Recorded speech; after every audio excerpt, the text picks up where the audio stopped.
Hello and welcome to Geek Warning. I'm Dave Rome, and this week is a little different from the regular.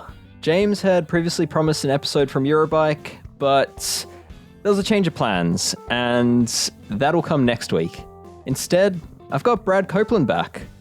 Brad, welcome back to Geek Warning. How are things at Hush Money Bikes in Pennsylvania? Hello. Thanks for having me back, Dave. Things are going great. You know, it's summer rush, a lot of activity every day, and just trying to stay above water over there. But yeah, we're doing a good job, so all is well. How's it been working on more than one person's bike? Oh, man. I forgot how hard that was. I was privileged enough to, for the most part, have one bike to worry about.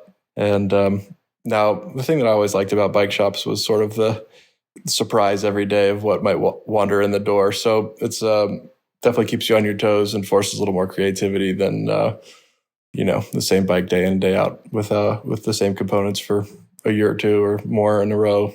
So the consistency is not there, but maybe it's a little more stimulating sometimes. A bit more challenging at times. A little more challenging at times. I learn more too each day. Yeah, cool. Okay. Yeah. Well, thank you. I guess, this week we're recording this a few hours before the doors of Eurobike are opening. So as a result, we're a little early to tell you all that's new. Still, I think there's plenty to talk about.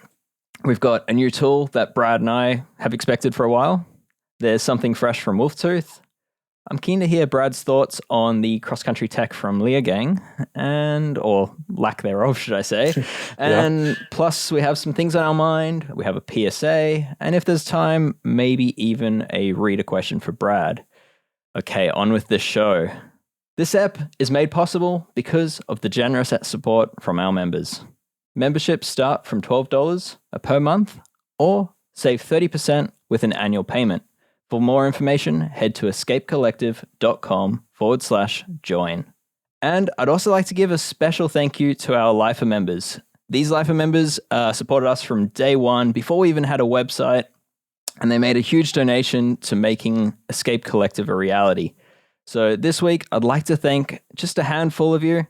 We've got Jonas Mueller. Jonas, thank you so much.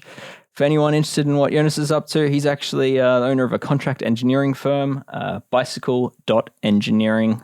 Great stuff. Someone I know, John Groves in Melbourne, long time tech nerd. I remember being a teenager and hanging out with John, or aka Grover, on weightweenies.com. So great to have your support. Thanks, John. Another friend of mine, Alan Miller from Tasmania. Alan and I used to do weird things on single speeds about 10 years ago. So thank you for your support, Alan. Stuart Voicey from SCV Imports. That's an Australian importer. They do a bunch of great things like Bomb Track and Chris King in Australia. Thank you for your support, Stuart. And Andrew Threffel, another Sydney local. He runs or is part of Catfish Designs, which is a custom clothing company, family business with wife Lana and Lana's mum. So thank you, Andy.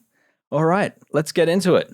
So the biggest news coming from Eurobike, which again haven't opened their doors yet, of course seems to be all e-bike related. Brad, I don't know if you've seen any of this stuff yet. It sort of came out overnight, but biggest news there is that Pinion have a powertrain. So they've integrated a motor and a gearbox in one enclosed system called the motor gearbox unit. Have you seen anything like that? I have not seen that yet, actually. That's news to me. Yeah, it's sort of, it seems like it's a little while away, but it could be quite game-changing for the e-bike world. And I guess they're not the only ones. So the other interesting one was, you might remember this one, is Driven, which is like that offshoot drive shaft brand from Ceramic Speed that appeared at Eurobike a few years ago. Yes. It seems they've been fairly busy focusing on the e-bike world, and they've sort of shelved the idea of making the world's most efficient analog drive system, and rather they're making something similar again, like an all-in-one e-bike drive unit, drive train, I guess. It's using like a planetary gear system. It looks quite novel, I have to say. But yeah, that one kind of I found interesting because that's a company that had gone pretty quiet for a few years now, and it seems like they haven't gone anywhere. They've just been very busy. So yeah, that's something that I'm intrigued by. It turns out that their analog drivetrain that they're working on, they got it to a point where it was actually functioning, and then they priced it out, and it was going to be about $14,000 for a drivetrain. And at that point, they realized that maybe the engineers were given too much of a free leash. Yeah, free being relative, I think, in that sense. Yeah, I actually was wondering whatever would, if anything, become of that system. I was at Specialized at the time when they were working on that, and that was, there was some time spent developing a Specialized frame that could accommodate that system. And after all that, I was hoping to see something. So maybe it's this, and appropriate for Specialized to then evolve to e-bikes as the entire brand is heading in that direction, it seems, these days. Yeah, I remember when Specialized was involved, they opened up their wind tunnel to Driven, and they obviously made that bike around it. Yes. Yeah, there was quite a close partnership there. So, but yeah, it was a quiet few years for that system, but it's coming back. So they're probably a company, Jason Smith, who used to run Friction Facts, who is someone I've worked with a lot over the years for information. So he's still their chief technology officer at Driven. So we might end up getting him on the podcast at some point. And even though it's e-bike, just to hear what he's up to and the problems that he's trying to solve for, and yeah, where his mind is, because he's obviously got a lot of things to share.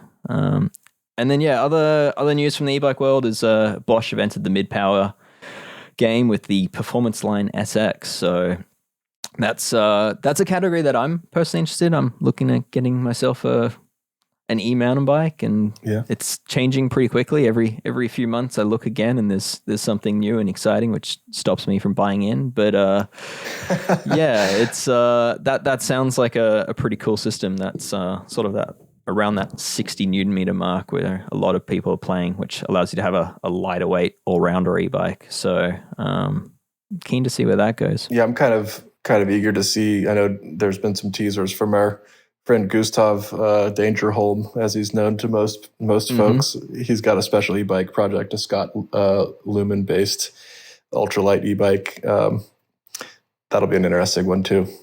Yeah, have you seen it? I've seen some little sneaks here and there, but no, I have not seen the final product. So I think that's going to be unveiled kind of in the probably next few hours, realistically. Probably first day of Eurobike. I'm sure he'll have that thing front and center and all over my Instagram feed as well.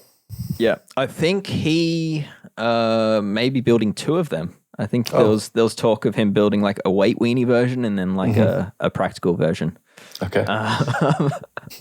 So it will be interesting to see how light he can get that, though. I know. I was going to say it might be comparable. I mean, that bike was already quite light. It was a pretty impressive bike when Scott released it. Anyway, I'm not necessarily the world's most enthusiastic e-bike fan, but some of the newer ones and some of the technology, like what you've just described, it's kind of starting to pique my interest. And when I left Sea Otter this year, I think one of the most interesting things just conceptually that I saw was the Shimano system that sort of marries the entire Di2 system and motor with an automatic shifting capability, which it wouldn't surprise me to see I would expect something you could enable or disable as you prefer on a regular Di2 real normal bicycle, for lack of a better term, for what you would call a regular old mountain bike these days. For sure.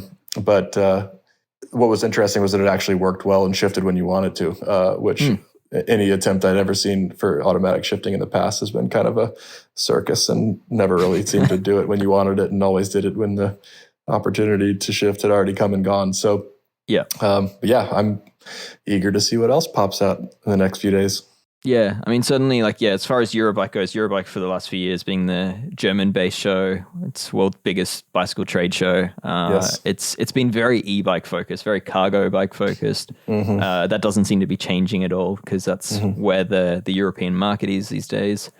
I think those products that we just mentioned are probably the biggest news out of the show, but I'm sure James and Ronan, who are on the ground, will have we'll be able to find enough other things to discuss next week as well. I'm sure it's there somewhere. Yeah. Also released, and this one's probably rather exciting for you and I, Brad, and maybe a handful of other people who work on wheels regularly, and maybe a few tool nerds. But Abbey Bike Tools have made their biggest tool yet, the touring stand.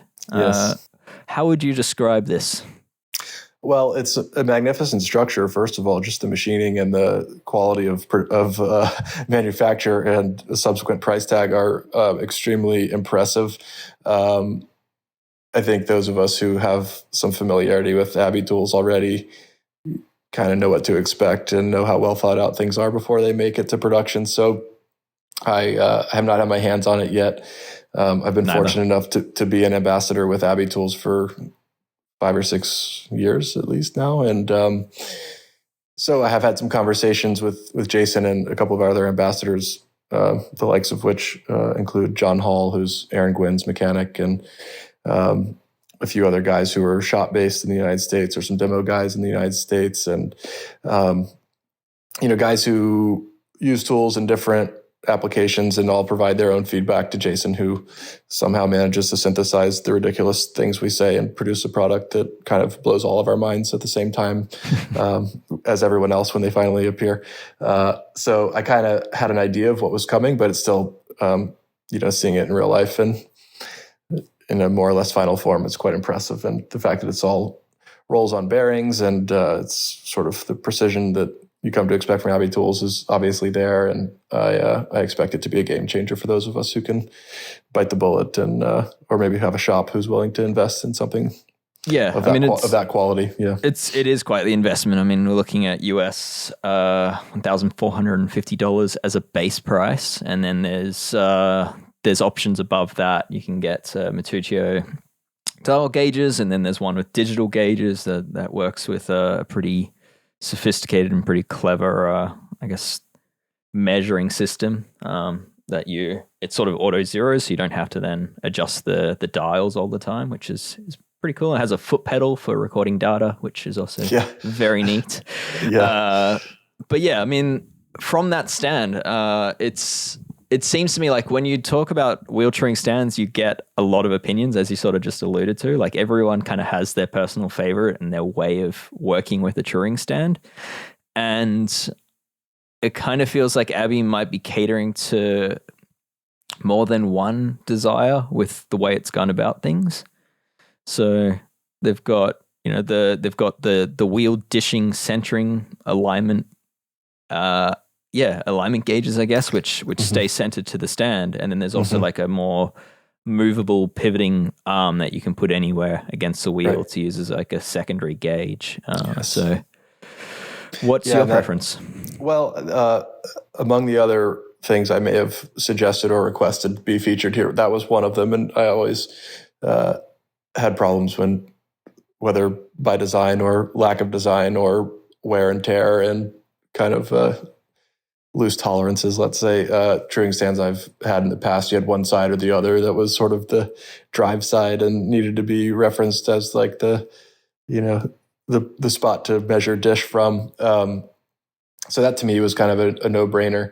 Just have one that was always in dish. Although, of course, we have a few examples in the industry of wheels that are, maybe asymmetrical relative to what is normal. How do I even put this into words? But like a Cannondale SI exactly. wheel. That's where I'm going with this. So perhaps that's the auxiliary kind of caliper reference point might be useful in such a scenario. But also just a simpler way which he's used, I think, using kind of a cone-shaped insert into a through axle that can kind of take any common axle diameter and not need an adapter or anything unusual to just quickly mount it right into the stand, which is something very simple in theory, but somehow hasn't really existed commonly in other brands yet. So I'm excited about that. And I'm a geek for high quality things. So in general, I was pleased to see, cartridge bearings all over the place and a lot of clever features that just ensure that things are going to be super tight tolerance, where you're not working around a jiggly fit like some of the park stands I've used recently, where you're kind of always readjusting the caliper because the thread is a little bit, there's a little bit of a loose tolerance, I would say. So sure. I'm pretty excited to see it in real life. I expect it is quite a hefty thing, even though it's machined from aluminum, but I'm curious to see kind of what it feels like in real life to use and how intuitive it is. But I have a feeling it's going to exceed my expectations in every way. Yep. I'm keen to get your thoughts on truing stands while we're on the topic, just truing stands for home mechanics. Do you have any thoughts on that? Like, is there something light and relatively affordable that you may have traveled with before that you liked? I've never traveled with a truing stand, for better or worse. I've always had, I've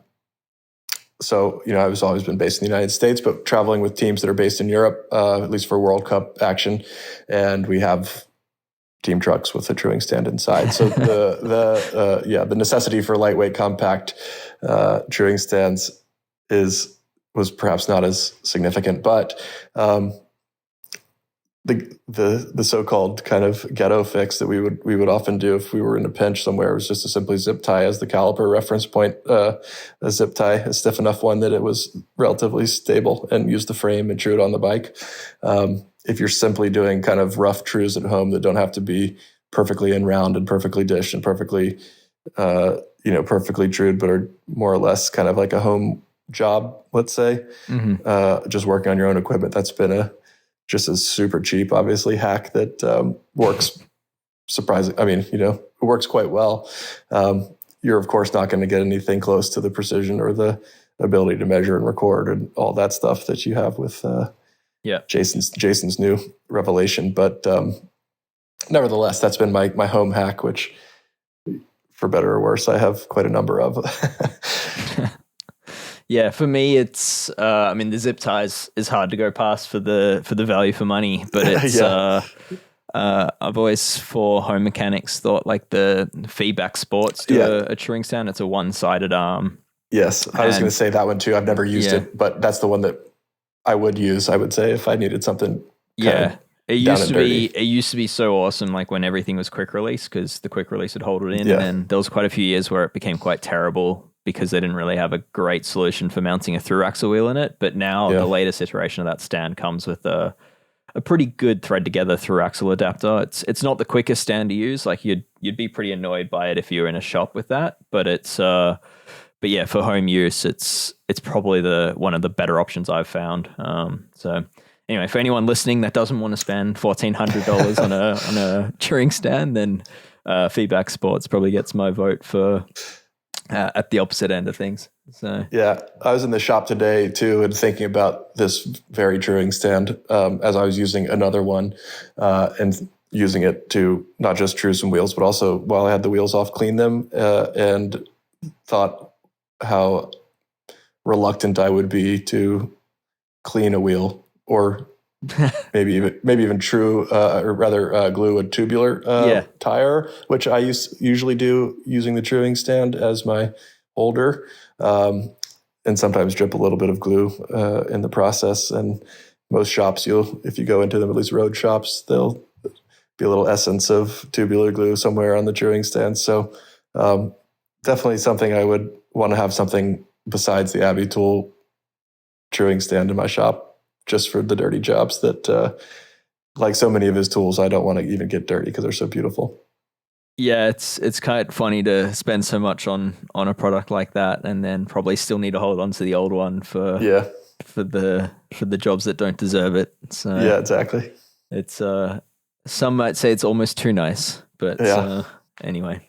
All right, let's move on away from the truing stuff. I'm keen to just talk quickly about this little one by chainguide. So we've seen this being used by Jumbo Visma, Wolf Tooth. They're a sponsor of the team. They have the LoneWolf. It's a $40 road and gravel chain keeper for one by rings. It comes in 3 mount options, so there's different heights depending on, I guess, your chain ring size and also how high the braze-on mount sits in relation to your chainring. So they've got that covered. Also, if you own a current generation Cervelo S5 like the team does, then they've got a direct fit mount for that for aero gains.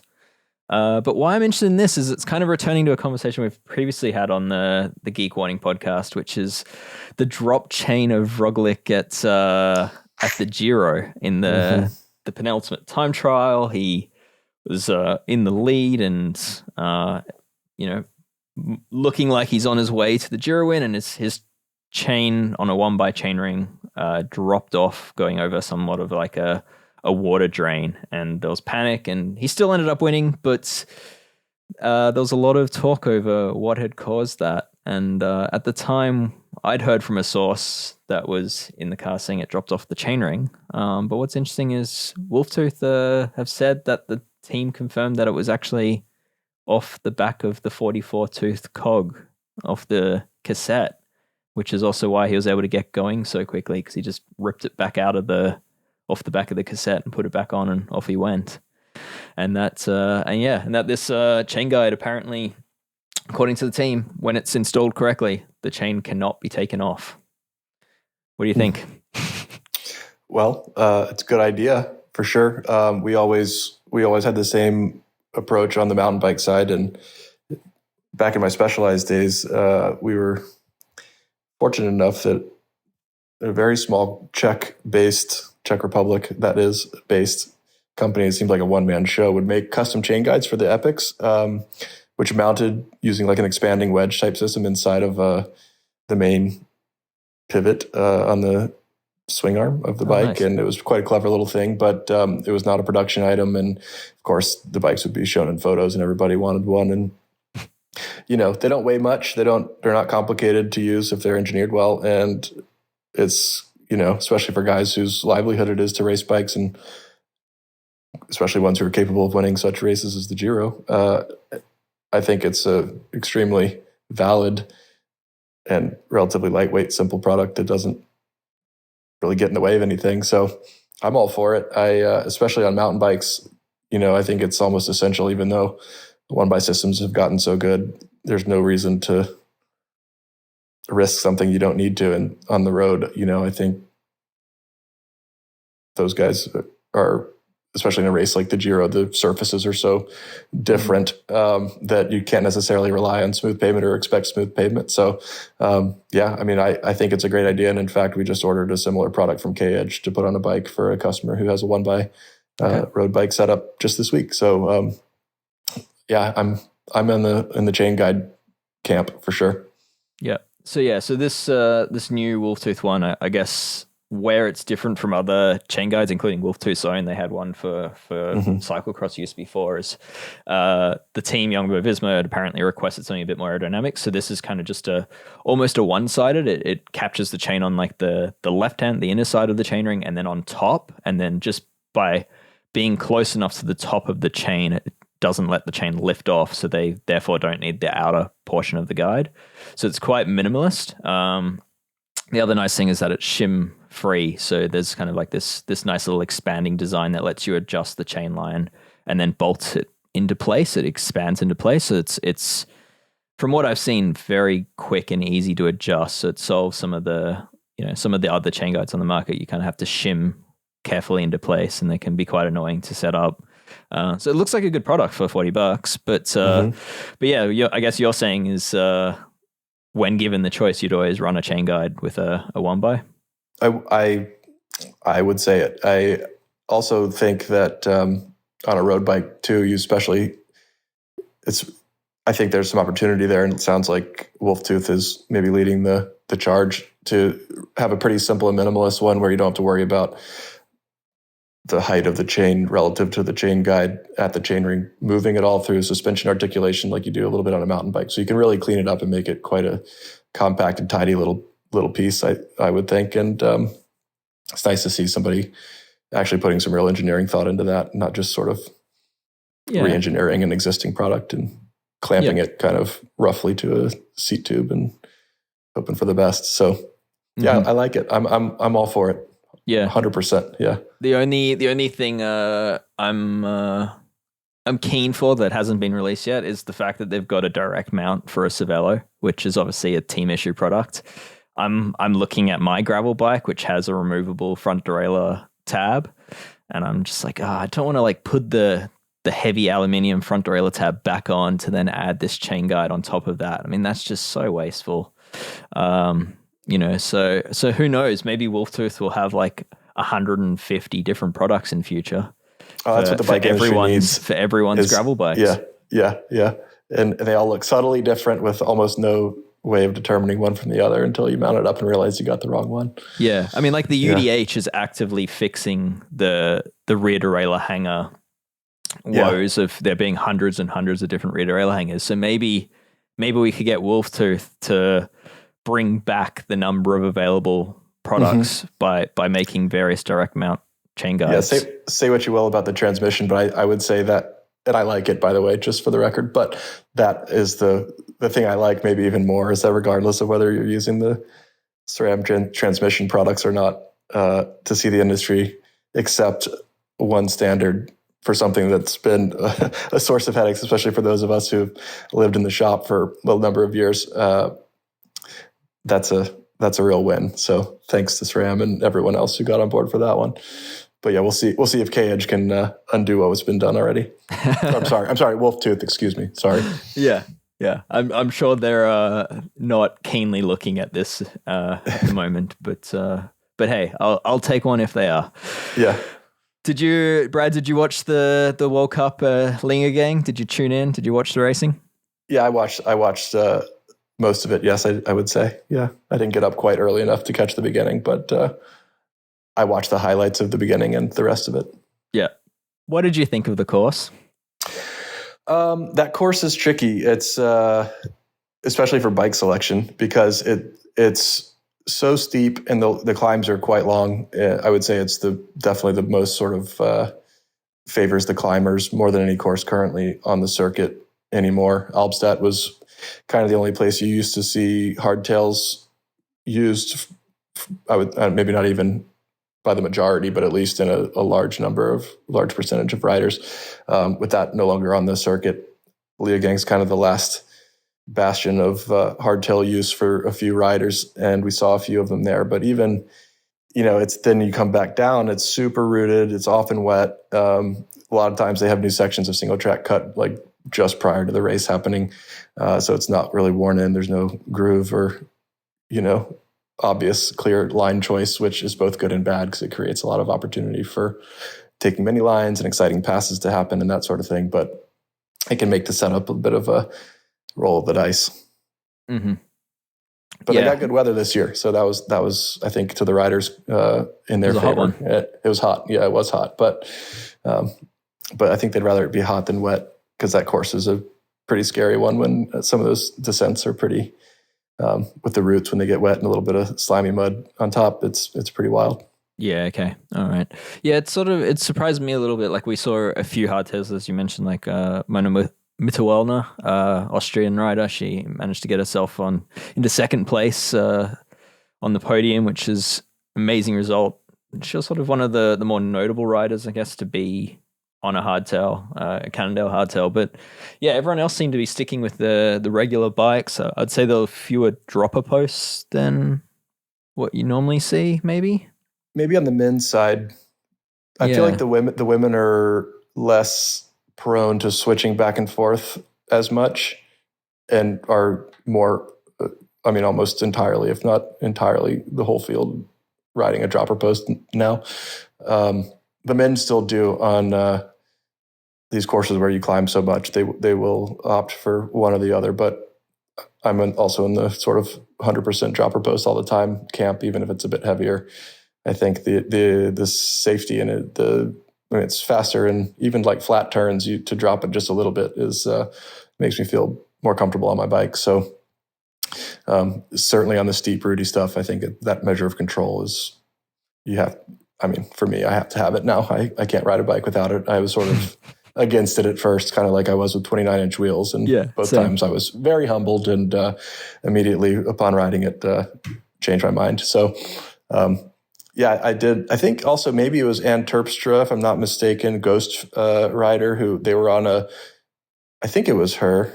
I have to go back and check now. It was certainly a Ghost rider because it was a Ghost hardtail that they talked about in the broadcast, and I've seen before. It has some engineered flex and some very curvy seat stays that facilitate that flex vertical compliance, but is nevertheless still, by all accounts, a hardtail. But there still were, I would say overwhelmingly, it was a full suspension track for most people, at least by most people's estimation. And yeah, I was super happy to see Mona there. I actually had her picked to win. She's pretty motivated to perform in front of her home crowd. And I think it was last year that she had a crash at the start of the race, got tangled up right off the start line before even the first climb, before the first turn. And among other things, it was a Cannondale with a lefty fork, and managed to rip the caliper off the fork. It has a slotted caliper for the disc caliper to mount to, rather than, a hole that you run a bolt through, so it can actually come out of the slots. And due to some unbelievable bad luck, it got pulled out. And so she had quite a fare in the tech zone, and then put down some of the fastest laps of the race, but was so far behind that the result didn't really speak to her capabilities that day. But this year, I was proud to see, she delivered on expectations. Yeah. Yeah, the Austrian certainly lived up to the whole home track, home crowd, cliche of in the downhill winning men's and women's. Yes, men's and women's, and Laura Stigger also in for third place in the women's cross country as well. So another good showing for a young Austrian girl. And it might be the best kind of like home crowd result ever for a World Cup. I have to go back and check my notes on that, but probably to get that many people on the podium and that many wins, it's pretty impressive. Yeah. Is there any tech on the downhill side that you have spotted that you think is really interesting that might become more widely applicable, or is it? I'm dying to know what's exactly underneath Loic Bruni's and Finn Niles'. It's a humongous cover these days. It used to be kind of like a bag and sort of like didn't look so good. Now it's quite a clean little compartment. For sure, there's some electronic Öhlins suspension products under there. I'm not exactly sure what those are, but you can see in some photos some buttons look like almost like a PlayStation keypad on the left side of Loic's cockpit setup, where there's at least 3 buttons there to control. Maybe he's just, maybe he is like, maybe he's just a big fan of like Zwift, and it's that new Zwift controller that he's just got mounted on the handlebar. True. Yeah, we'll see a release from Zwift next week for some downhill simulation stuff for sure. Yeah. I would think it's probably not unlike Formula One, where there's some preset kind of different setups that, I used to work kind of alongside the downhill program when I was at Specialized. I was not directly involved, but was quite friendly with their guys and would go snoop around. And they were some of the first to pioneer a lot of that data capturing, electronic suspension data capturing stuff. And it's pretty universal now, especially on the downhill side, to strap some sensors to the bike that measure the performance and then go back and look at everything. So I would expect to see, they're using that now to create kind of 3 preset modes for the suspension to work in. And he kind of is able to select among those and do it relatively, easily without having to look at it too much, because you don't have a lot of time to look away from what's right in front of you on a downhill track.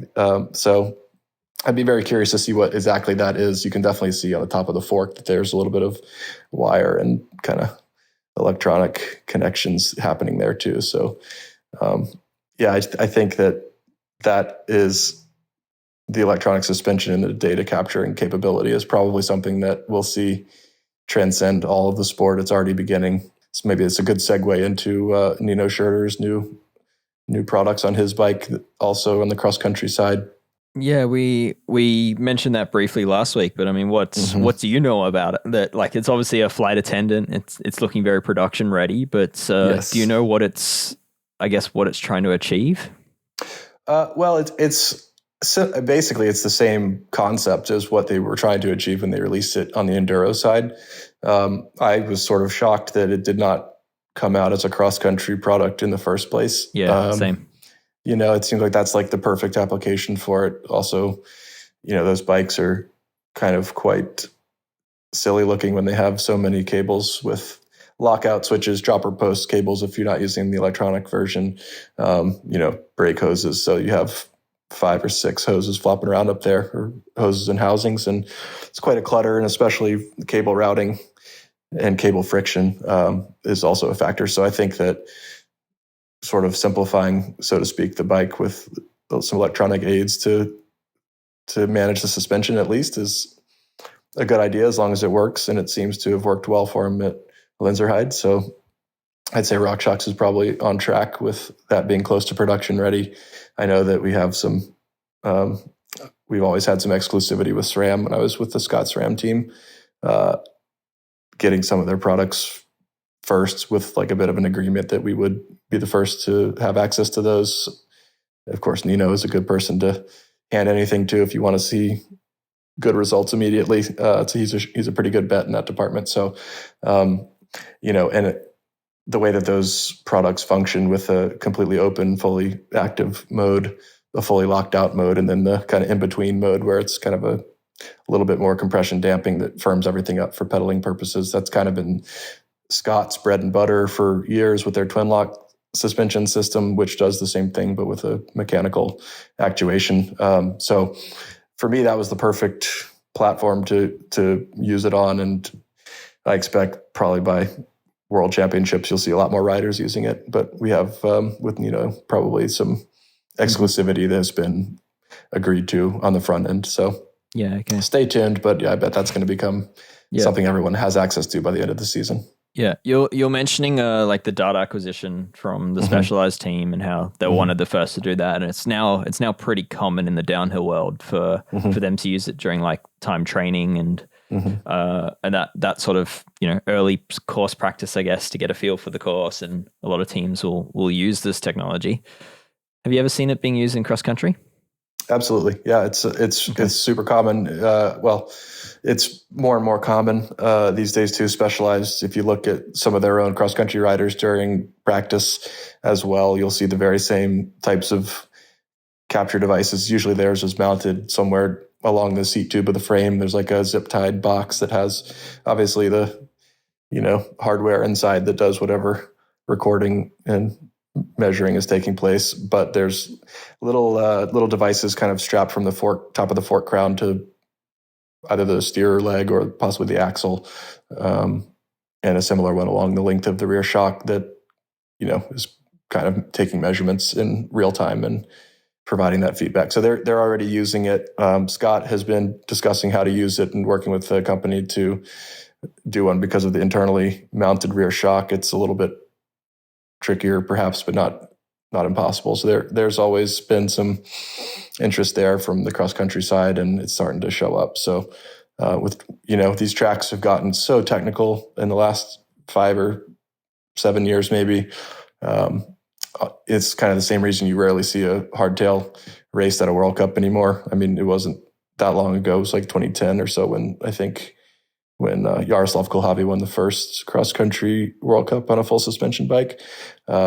So a decade later, it's almost 100% of people using them at every race. And so the suspension side of the game has definitely taken on a significant level of importance, I think, among not just the racers, but the engineers and everyone who's thinking of these bikes in the first place.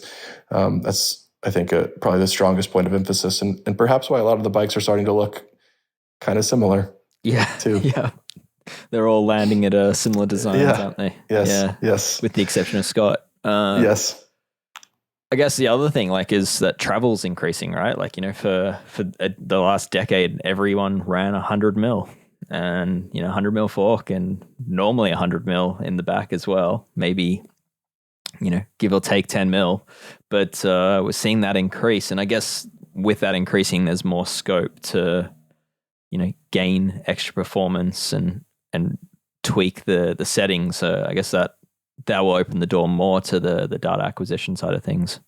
I think so, yeah. And it also allows you to run the suspension setup maybe a little bit softer than you would have on a shorter travel bike, just because you're not trying to preserve all that stroke for the big hits anymore. You can actually run with proper sag, which, as you up from the downhill side, they run quite a bit of sag into the rear shock, into both the fork and the rear shock, so that they have, the ability for the bike to track over holes and ruts in the ground, and just basically to remain in contact with the surface as much as possible. And so, when you're sort of compromising the setup or running it too stiff or running it with less sag because you want to have enough stroke for big hits on the course, because cross country, you're on pavement to start, climb up a steep fire road, then you bomb down parts of the downhill track to come back down the hill. It's like you kind of need a pretty flexible setup, for, pardon my pun, but to be able to do all of those things well. So with a bike with more travel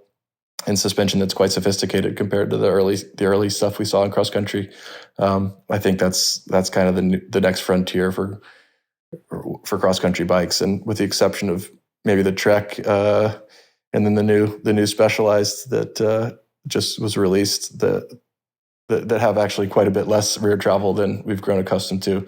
It seems everybody else wants more, and Scott there's a lot of talk about 120 mils being too much when it was released like 2 years ago. And now it's like basically the normal amount. And Yolanda got some attention in Lenzerheide for racing a Top Fuel there, which had 120 mils of travel as well. So maybe that's a little bit of an indication of that Trek perhaps kind of having gone the wrong direction when everybody in the industry was trending towards longer for cross country use. So yeah. The rumor is that Super Cow, which is pretty short, like it's 60-ish mil travel. Exactly. The next iteration won't be so short in travel. I would expect that to be true. Longer. Yes. And yeah, I mean, I've been spending a bunch of time on the new Specialized Epic World Cup, which is their short travel version, sort of the hardtail replacement. And let's just say I'm not convinced. So yeah. I think I have at each race, since they released that bike, I've been quite interested to see who's actually is using it. It's getting used here and there, but I would say, let's say the team hasn't bought into it fully, because so many of them, I think last week in Lenzerheide, I don't think anybody used it. I might be wrong about that, but it certainly seemed overwhelmingly that the team was racing on the Epic Evo with 120 or at least 110 mils in the fork, and also manual suspension controls, as opposed to a brain shock, which has been their bread and butter since my childhood, basically. So I think you see from the riders too that maybe what the industry thinks and what is really necessary on the tracks that they're racing, it's maybe not 100% in alignment yet, but it's an interesting thing. Yeah, I think Leogang was pretty telling as well. Is that you saw some riders select the hardtail over their full suspension bike, yet Specialized factory weren't unanimous on riding their hardtail replacement bike. A lot of them stuck to the Epic Evo with the, as you say, the remote manual lockout. So yeah, certainly quite telling, and it sort of reinforces what I've been experiencing on the trail, as far as it being a very sharp tool that's not great for cutting a lot of things. Okay, nice, well put. Yeah, that was nice. All right, let's move away from mountain bike chat, or perhaps we'll get back into it. I'm keen to hear what's been on your mind, Brad. What's been occupying your thoughts, and perhaps maybe over the head of the family, that something you can't, is perhaps not worth talking about at the dinner table? Oh gosh. Well, I know we always lament some of our own personal bugaboos that we encounter day to day, just you and I offline privately, not on a podcast for everyone to hear. But the one that's just been bothering me so much lately has been road tubeless. Why? It's perfect. What's wrong? I love it in theory. I really do. But it's just, I think it's just because it needs to be such a lightweight system. I just think it's just such a maintenance-y, tedious thing to actually have and just feel like your bike is going to be ready to go all the time. I don't know. It just trips me out because I just see these, they sit for too long and you lose the seal, and then you have to refill it with sealant because it's spilled out because the depth of the tire is so shallow and blah, blah, blah. That's just one of those things that it's been like 10 years or more since kind of started creeping into the scene, and it's basically the new standard, but I don't know. I'm not convinced that it's right yet. I don't know how to necessarily articulate my true feelings without sounding like an ass, but I mean, the industry's butchered it, right? Like, as far as an implementation, they have truly made a mess of it. So many standards that have come and gone or are still together simultaneously but aren't compatible with each other. Tires, are they hookless? Are they hooked? Are they compatible? Are they not? Which ones do I have? Which ones are these? It doesn't necessarily always even say. You have to look up a chart online to tell what tires are compatible with your rims. And then you have to look up what tires are actually available in the industry, which, we're getting better than we were in 2020 and 2021 when the pandemic was really hitting us super hard. But I've been trying to get my hands on some 28 mil Continental Grand Prix 5000 tubeless tires for Unicorn like a year, literally for a year. And we just checked today, and now they're pushed out again until September for the next delivery. At least to our distributors over here that we use day to day. We checked 2 different ones, and same story. So, it's just a funny thing. I'm not losing too much sleep over it, but it's kind of like become a running joke for me and a few others in my circle who know how my brain works and my preferences work, I guess you'd say. But that one's just a funny one that's been throwing me curveballs left and right lately. So it's just on my mind. Yeah. What's, I guess from a customer point of view, are you suggesting people go road tubeless at this time, or are you putting tubes in their wheels? That's another point of contention for me, just inner turmoil, because I want to suggest it because I know that when it's working well and everything's set up and fine, it's definitely a superior system. I mean, we're even seeing that the fastest tires in the world now are in fact tubeless, at least for there's a handful of tires that are measuring faster than anything that's tubular or anything, that's a very high thread count clincher tire with the latex tube in there, which has kind of been the sort of old fast setups. And now they actually have fast tubeless tires that are faster than anything that's ever existed. Great. Love it. That's what I, get out of bed for. But it's like, do I trust these people to like go inflate their tires before they leave for a week and a half vacation just so that it has some in there to hold, to hopefully buy them some time that it's going to not like lose its seal, and then they come home to a puddle on the floor and their bike's sitting there and then they have to come back in. So it's like, yes, I do recommend it. I think it's great, but I just wish that there was some way that it could exist like that, but also not create like little headaches for people, because the last thing that I want in the bike shop especially is, for someone who's paying, God, tires, by the way, are like $100 a tire now, which is sticker shock. I hadn't seen the price of a tire in a while, having been on the race scene for a number of years. Whoa. And so, you sell somebody $200 worth of tires on a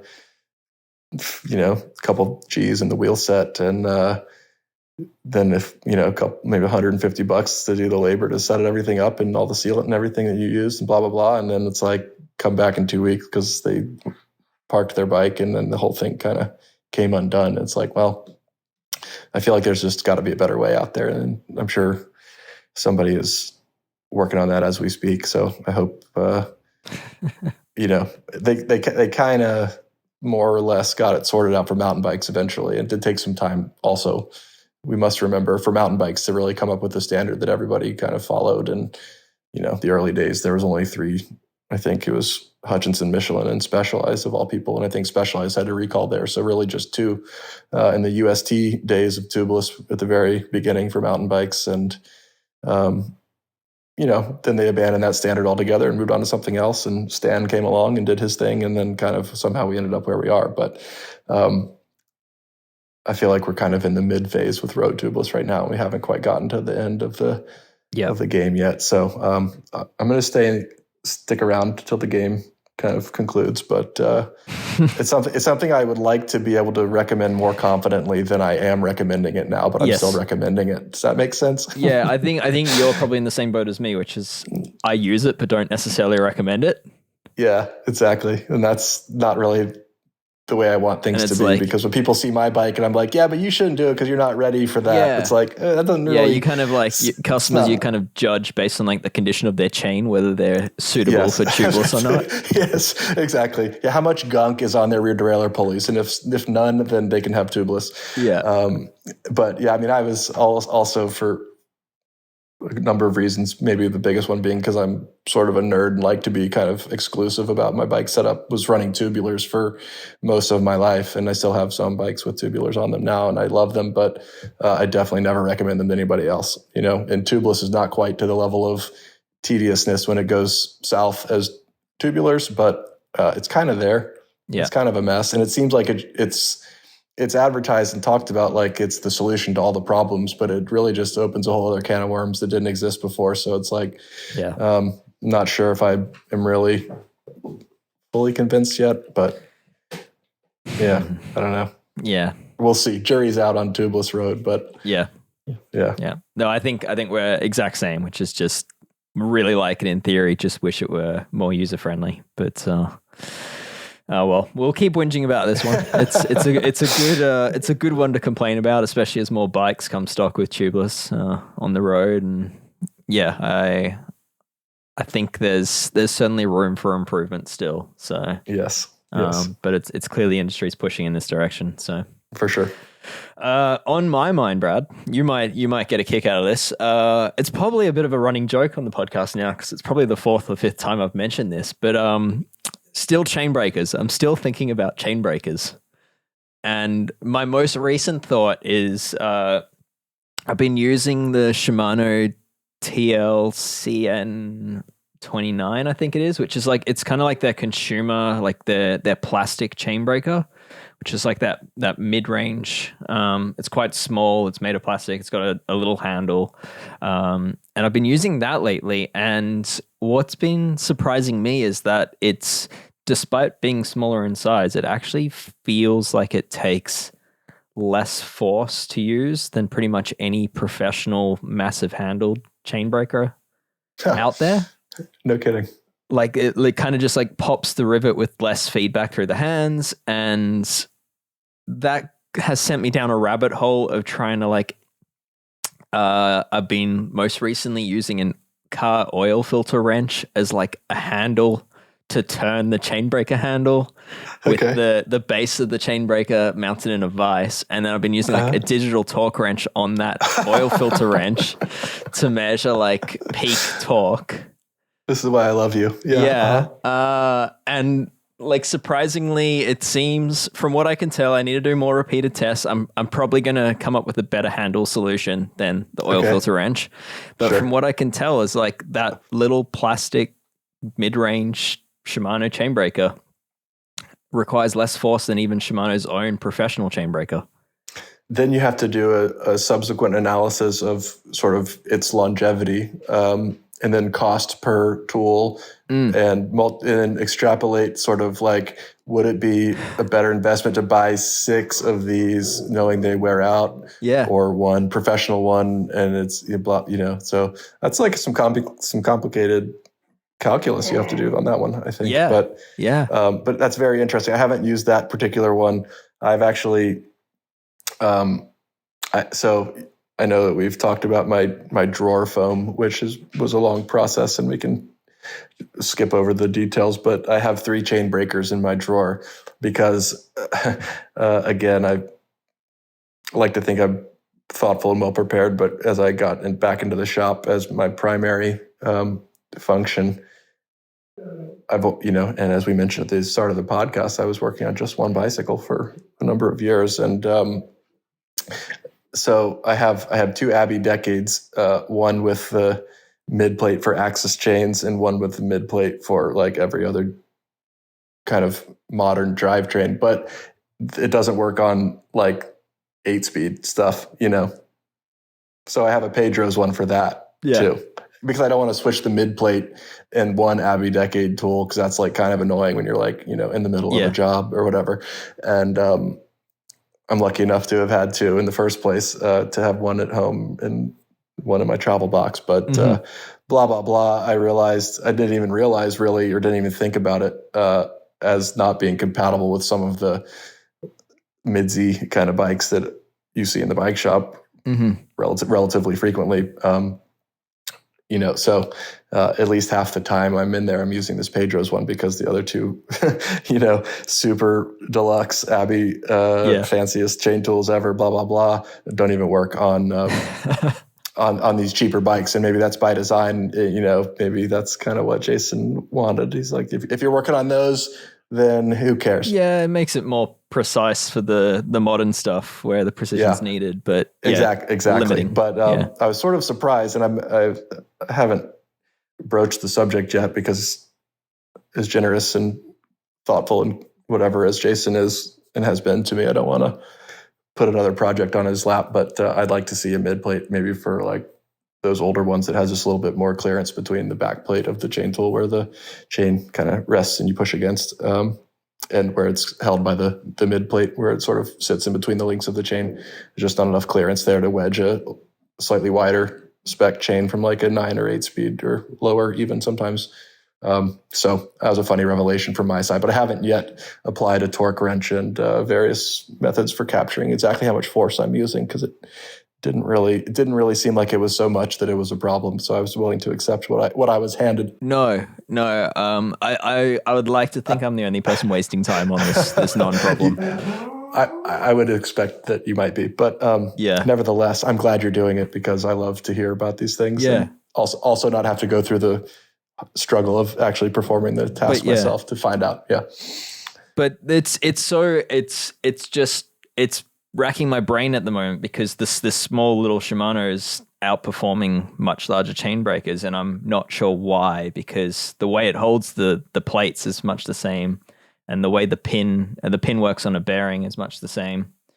And yeah, I'm thinking there's maybe like some, like the equivalent of ride quality in the plastic design, that it's like maybe the flex is leading to a better experience. So yeah, you're getting some damping quality out of the plastic. Exactly. Somehow. Exactly. Yeah, micro vibrations.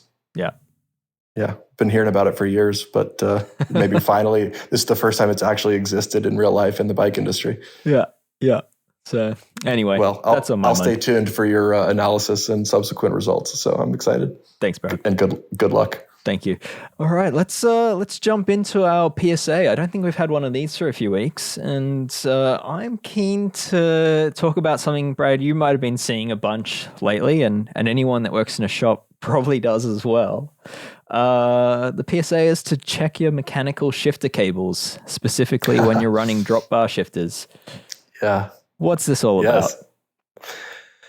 Well, it's a valid PSA. First of all, the where I'm seeing it the most, where I'm seeing problems the most from not having checked it, is in the sort of latest couple of generations of Shimano road shifters in particular, where if you're familiar with how the cables route, it kind of routes from the outboard facing side of each lever, kind of across the front, as it were, but inside, obviously, the hood, and then makes a very sharp bend and enters the cable housing via a little groove in the shifter body from the inside part of the hood, and where you see the wear and the frayed cables, and then the real nightmare is actually extracting the broken head from the cable, is because of that sharp bend, and the wear from just the tension on the cable as it, a few thousand times of shifting back and forth, it just slowly wears one or two of those little strands of cable, and once one or two of them get kind of bunched up in there, you start to notice some lagging or some inconsistency in the shift performance, or you lose access to a couple of gears because the bunched up cable that has already started to fray it won't move anymore, or you have to really force it past, and then that's when you start to really cause me potentially some problems, because oftentimes they come to me and people think there's something wrong with the derailleur or whatever. But, for better or worse, I've seen them so many times that I can almost stop a person in their sentence before I even look at the bike and tell them, you have a broken cable in the shifter right at the head of the cable because of this very thing we're talking about. So it's become something that I've told my other mechanics at the shop and everyone else there too, just recommend a cable replacement like once a year for anyone who has these, because you're going to be replacing it anyway, but at least you just do it on the front end where you don't actually suffer a little bit in the process. But it's incredibly common. There's seemingly nothing I can do with the different types of grease or lubes used in there to mitigate the friction or the contact related wear. It's just, they just chew them right up. Yeah. Have you experimented with any different cables that have you found to make a difference, or nothing? I have experimented with them. I have not found one that makes a difference. I have this is another one of the examples of things for me, but not for everyone else. Shimano's polymer coated cables, those things are like 99% of the time a problem for everybody, except if you really are careful to feed them through every little ferrule opening and don't drag an edge or catch one and tear the polymer to where it bunches up and creates those little balls of like fuzz inside the where it enters or exits from the cable housing. The bicycle fur ball. Yes, exactly. So that alone can cause shifting problems before the cable itself actually starts to deteriorate from the wound element of the cable. So I like to use them because they really do feel good if you set them up just right and there's no issue there, but that's like a whole other kettle of fish. But no, to answer unfortunately, no, I don't have a fix that really has proven to be more effective than anything else, other than just to replace them probably more often than you're used to. Back in the good old days when Shimano routed their shift cables externally and no one really liked how that looked, I guess after a while, Campy managed it without running them externally, and SRAM never really ran them externally at all. But when Shimano did it, those Dura 7700 kind of maybe the best, generally agreed upon the best shifting, feeling, whatever, performing group of all time. Arguable. I like it. It's very good. Doesn't look so, beautiful because of the cables on the front of the bike, but never seen one really rip the head off a cable like that. So, so that's kind of the funny thing. It's like a lot of the stuff in the industry right now, I feel like, is answering a problem that no one specifically had necessarily, but then you showed them how it could be, and then they kind of liked it, and then didn't really think about it too much in the way that it maybe affected the mechanical operation of the thing. And then you experience problems with the thing because it sort of is perhaps not engineered to the level that it should be, or it's a compromise in the system to achieve a result that perhaps wasn't necessary in the first place, but now has created problems that didn't exist before either. So, so it's just one of those things where you have to be aware of it. And if you are, it's not a big deal. And if you can do the work yourself, it's a few dollars for a cable once a year is no big deal. Of course, if you have an internally routed bike, an internally routed handlebar, and need to replace your cables and housing once a year and have to pay a bike shop to do it, then that could cost you $100 for a cable replacement, which is for some people a hard pill to swallow. And that's also a good sort of insight into the industry as a whole at the moment that I'm kind of feeling a little bit of misgiving toward on some topics, where I feel like we've kind of engineered ourselves into a hole and are now struggling to climb out of it. And I feel like there might be a reverberation, and we get a little pushback from consumers, or I don't know what, but that maybe we kind of it's modern frame design has basically it's almost made mechanical shifting redundant because of these frayed issues, these cable issues, right? It's almost forced people to accept electronic shifting for a reliable, maintenance-free system. I almost feel like they're sort of defaulting to everything being electronic and then reverse engineering some mechanical compatibility after the fact, that's kind of speculation, but an example of that, one in particular that I was privy to, was the UCI saying they would legalize road disc and then backpedaling from that for at least a season or two. At the same time, Specialized was releasing its first, the Venge Vias, if you recall, the very integrated one that was sort of the first one that had integrated everything through the bar, through the stem. In other words, no externally visible cables at all. And maybe the bike itself was a bit heavy and kind of not that popular, but it was the first really big mass-produced bike to do it. But then, and it was engineered as a disc-only bike initially. Then the UCI backed out on legalizing road disc, and they had to come up with a rim brake system that worked, or should have worked, but didn't really work very well. Yeah. And if you remember those sort of batwing looking, almost like a small V-brake caliper, but sort of hiding behind a fairing that was in like the wheel cut out of the rear wheel and kind of sitting behind the seat tube there, and then also like kind of tucked in behind the fork and in between the fork and down tube of the frame for the front brake. And man, that was such a sensitive thing. It was like you had about 3 millimeters of cable housing length that you could work within before it got too bunched up in the frame and the friction was too much to overcome, and it just like compromised the whole system. You couldn't turn the bars or tilt the bars without compromising the cable housing. And if you wanted to travel to an event as, for example, a pro athlete, which we had many of who wanted to do it and who were drinking the Kool-Aid and buying the hype on aerodynamics and were very excited about this bike, and then receiving the bike and then riding it, and it was all set up and wonderful, and they went to their first event, got there, took it out of the bike bag, and nothing worked at all. And that was sort of my first time. I was just like, are we on the right track with all of this stuff? But it was, in fact, the product of a technology that was walked back slightly because of road disc being delayed in its legality per the UCI for road racing.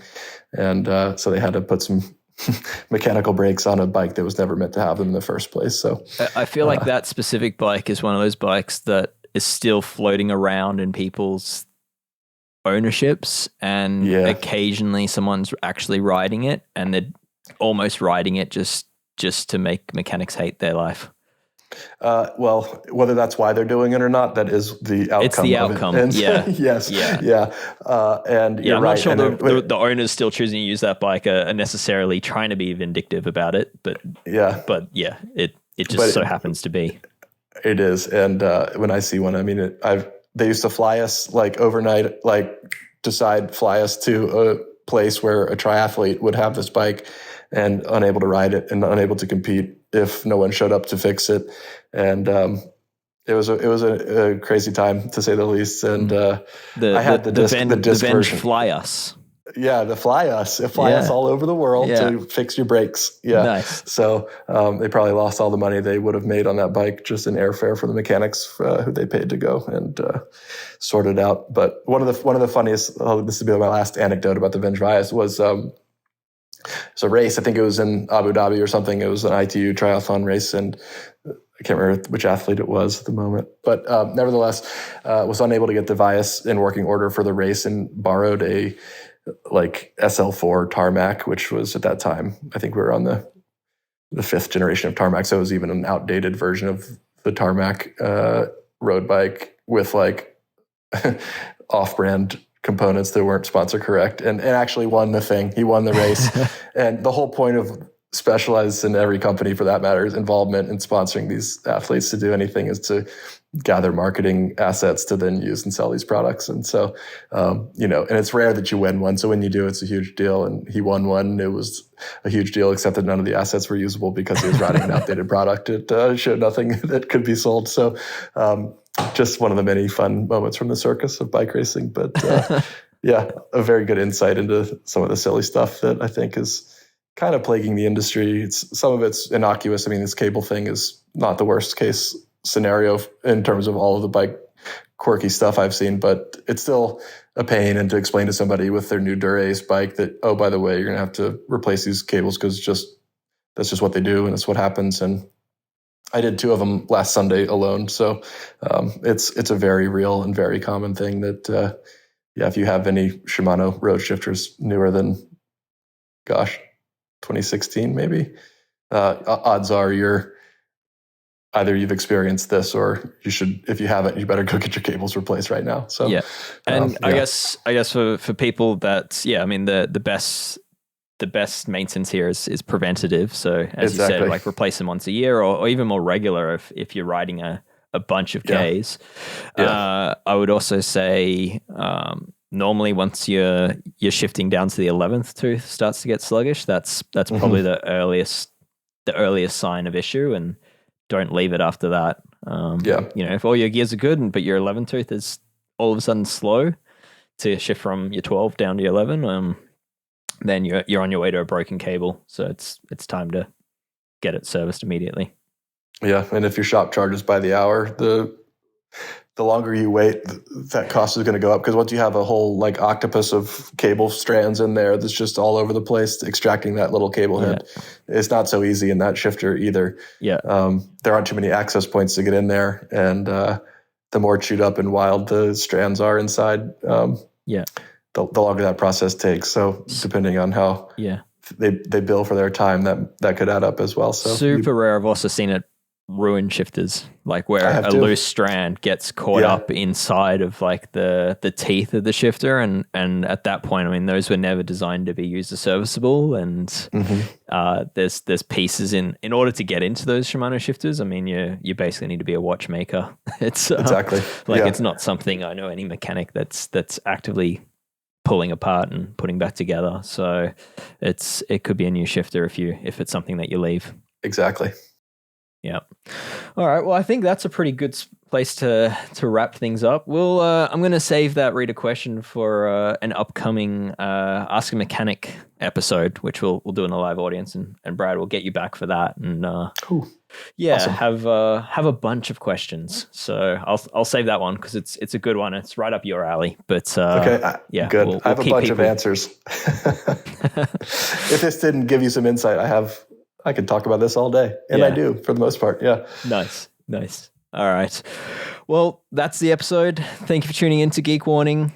As a reminder, we are fully supported by memberships. You didn't hear any advertisers on this podcast because our members, they fund it. So if you love what we do on this podcast, you love our content, please support it. It means a lot to us.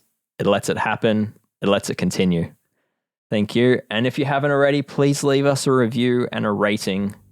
It lets fellow geeks find this podcast and enjoy it just like you do. All right, that's it for this week. We'll see you next week. Cheers.